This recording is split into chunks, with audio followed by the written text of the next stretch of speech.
Now, a coup has been confirmed in Guinea-Bissau. Now, earlier today, we heard heavy gunfire outside the presidential palace. ከጊኒ ቢሳው መፈንቅለ መንግስት ምን እንማራለን? ከንጋት በፊት ያለ ወጀብ ከጊኒ ቢሳው መፈንቅለ መንግስት የምንማረው ትምህርት እንደሚኖረው የሚያጠራጥር ነገር የለም። ምክንያቱም ከማንኛውም ነገር በጎም መጥፎውንም አንዳች ነገር ስለምንማርበት ነው። ወደ ጊኒ ቢሳው በቀጥታ ስንገባም የምናየው ሚያዝያ 12 2012 ዓ.ም ጎህ ሳይቀድ በጊኒ ቢሳው ከተማ በሞቃት የምዕራብ አፍሪካ ምሽት እንቅልፍ እያሸለባት ያልተጠበቀ ሁከት በመንገዶች ተሰራጩ። ጸጥታውን በሚቸኩሉ እርምጃዎች ባልተለመደ ፍጥነት በሚንቀሳቀሱ ተሽከርካሪዎችና ድንገት ጭጭ ባሉ የመገናኛ መረቦች ተሰበረ። ለፖለቲካዊ ውጥረት አዲስ ላልሆነችው ጊኒ ቢሳው እንደገና በመንግስታዊ አስተዳደሯ ላይ ትልቅ መስተጓጎል ገጠማት። የታጠቁ ቡድኖች ወደ ቁልፍ ስፍራዎች ተጓዙ። ወደ ፕሬዝደንቱ መኖሪያ፣ ወደ ብሔራዊ የሬዲዮ ጣቢያና ወደ ዋና ወታደራዊ ቢሮዎች። በሰዓታት ውስጥ መንግስት መቀየሩን የሚያውጅ ማስታወቂያ ወጣ። ነገር ግን በምዕራብ አፍሪካም ሆነ በሌላ ቦታ በድንገት የሚከሰት ማንኛውም የአመራር ለውጥ በስተጀርባ ሁል ጊዜ ጥልቅ ምክንያቶችና የረጅም ጊዜ ቅሬታዎች አሉ። እንደዚህ አይነት ክስተቶች ከባዶ ተነስተው ብቅ አይሉም። ብዙ ጊዜ የሚመነጩት ከፖለቲካ አለመግባባቶች፣ የሁሉን አቀፍ ውሳኔ አሰጣጥ ላይ እጥረት፣ የሙስና ስጋቶች፣ የኢኮኖሚ ችግሮች ወይም በጸጥታ ተቋማት ውስጥ ባሉ ግጭቶች ጥምረት ነው። በአንድ በኩል ሰዎች ሀገራቸው ወደ ኋላ እየቀረች ነው ብለው ያምናሉ። በሌላ በኩል ደግሞ ግለሰቦች ብሔርን ማዳን በሚል ቋንቋ የራሳቸውን ምኞት ያሳድዳሉ።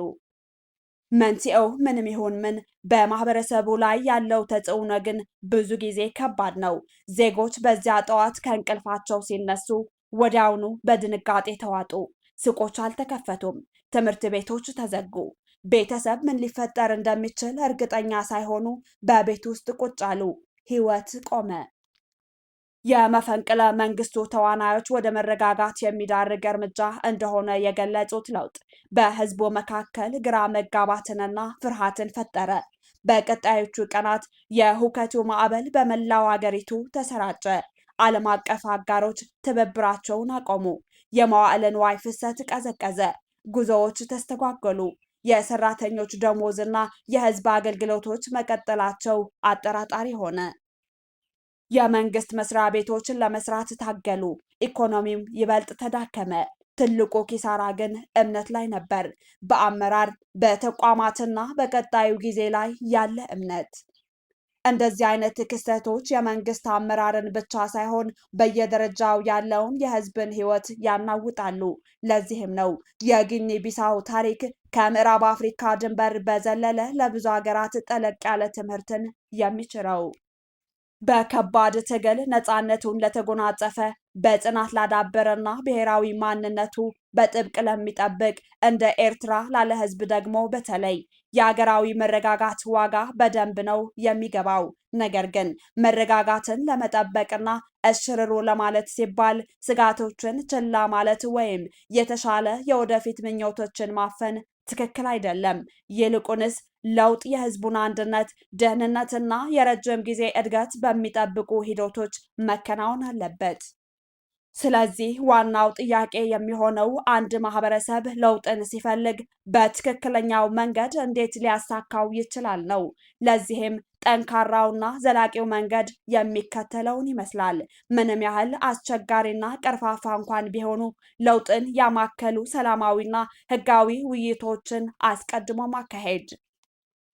ብሔራዊ እድገት በግለሰብ መሪዎች ላይ ብቻ እንዳይመሰረት ተቋማትን ማጠናከር።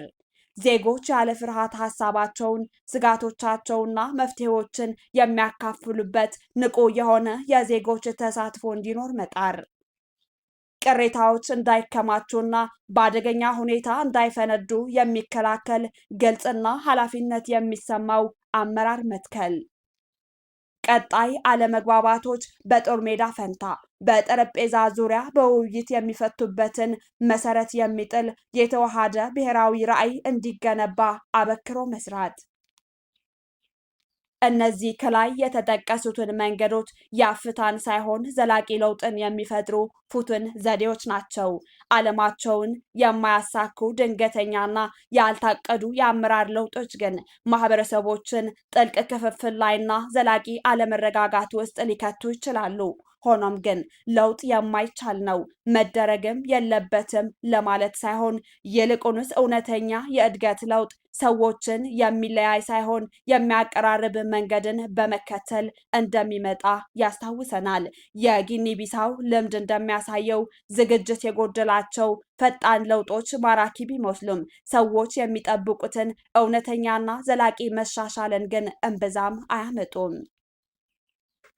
የአንድ ሀገር የወደፊት ዕጣ በጽኑ ተቋማት ግንባታ፣ በሐቀኛ ውይይትና ከዜጎች በሚመጣ ንቁ ተሳትፎ ሊለወጥ እንደሚችል ማወቁ ግን ተስፋ ሰጪ ነው። በመረጋጋት መድረክ ላይ የተገነባ አዎንታዊ ለውጥ ጠንካራና ዘላቂ ነው። መረጋጋትና አዎንታዊ ለውጥ እርስ በርስ የሚደጋገፉ አጋር እንጂ ጠላቶች አይደሉምና። የጊኒ ቢሳው ታሪክ ለውጥን በልበ ሙሉነት እንድንሻው ያበረታታናል። ሆኖም ግን መጪው ትውልድን ብቃት የሚያስታጥቅና ወደ አንድነት የሚመራ ጠንካራ መሰረት የሚጥል እንዲሆን ጥበብ እንደሚያስፈልገው አንድ ይለናል። ወደ ኤርትራ ጉዳይ ስንመለስም በኤርትራ ያለው የህግደፍ አምባገነናዊ ስርዓት ሀገሪቷ ወደ ለየለት ባርነት አስገብቷት እንደሚገኝ ይታወቃል። ለውጥም አንድ ቀን እንዲያውም በቅርቡ አይቀርም። ምክንያቱ የለውጥ ጉዳይና ነፋስ በማንኛውም ሰዓትና ጊዜ ስለሚነሱ ነው። የኢሳያስ አምባገነናዊ ስርዓትም በስልጣን ማማ ላይ ሆኖ ለዘላለም አይኖርም። መፈንቅለ መንግስት ይሆን የህዝብን ቢተኝነት እንደሚነሳ ጥርጥር የለውም። የዲሞክራሲና የለውጥ ጎዳና በቅርቡ እውን ይሆናል። ህዝቡ ደግሞ ለሚመጣው ለውጥ ዝግጁ ሆኖ መቆየት ይጠበቅበታል። አንድ ነገር ግን ሳናነሳ አናልፍም። ወታደራዊ መፈንቅለ መንግስት አማራጭ የሌለው ተግባር መሆኑ መሰመር እንዳለበት መጥቀስ እንወዳለን። መፈንቅለ መንግስት በተጠና መንገድና በተደራጀ ሁኔታ ካልተፈጸመም ለከፋ እልቂትና ውድመት እንደሚዳርግ መዘንጋት የለብንም ለማለት እንወዳለን።